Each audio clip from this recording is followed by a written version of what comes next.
The Russian revolution 1917 one introduction. सन 1917 की रूसी क्रांति विश्व इतिहास की एक ऐतिहासिक घटना थी।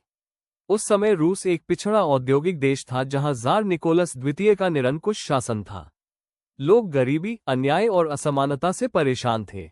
Major events. फरवरी 1917 में जार का शासन समाप्त हुआ और अस्थायी सरकार बनी।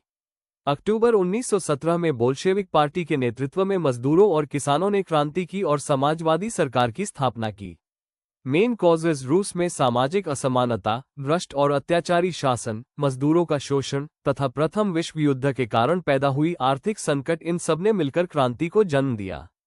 आउटकम। इस क्रांति के परिणामस्वरूप राजतंत्र समाप्त हुआ और समाजवादी शासन की स्थापना हुई। मजदूरों और किसानों को राजनीतिक अधिकार मिले और रूस में एक नई सामाजिक व्यवस्था की शुरुआत हुई। की मैसेज। रूसी क्रांति ने यह सिद्ध किया कि जब अन्याय और असमानता बहुत बढ़ जाती है तो जनता की एकता और संघर्ष से समाज में बड़ा परिवर्तन लाया जा सकता है। 1914 में रूस का साम्राज्य दुनिया के सबसे विशाल और शक्तिशाली साम्राज्यों में से एक था। इस साम्राज्य पर जार निकोलस द्वितीय का शासन था। इसका विस्तार पूर्वी यूरोप से लेकर प्रशांत महासागर तक फैला हुआ था।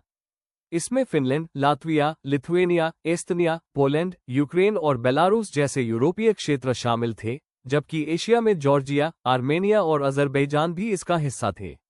धार्मिक रूप से यह एक विविध साम्राज्य था जहां मुख्य रूप से रूसी ऑर्थोडॉक्स ईसाई रहते थे, लेकिन कैथोलिक, प्रोटेस्टेंट, मुस्लिम और बौद्ध धर्म के अनुयायी भी थे।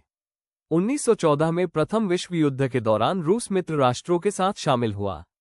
इसकी राजधानी सेंट पीटर्सबर्ग थी और यह साम्राज्य अपनी विविधता, आस्था और शक्ति के लिए प्रसिद्ध था। 20वीं सदी की शुरुआत में रूस की अर्थव्यवस्था मुख्यतः कृषि पर आधारित थी।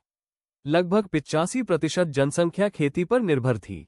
ज्यादातर किसान अपनी जरूरतों के साथ साथ बाजार के लिए भी उत्पादन करते थे। रूस अनाज का एक बड़ा निर्यातक देश था। पश्चिमी यूरोप की तुलना में यहाँ अधिक लोग खेती पर निर्भर थे।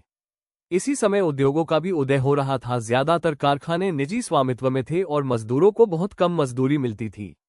उन्हें रोज 10 से 12 घंटे तक काम करना पड़ता था और रहने की स्थिति बहुत खराब थी। 1914 तक लगभग 31% फैक्ट्री मजदूर महिलाएं थीं, लेकिन उनकी मजदूरी पुरुषों से कम थी। धीरे धीरे मजदूरों में एकता और वर्ग चेतना की भावना विकसित होने लगी।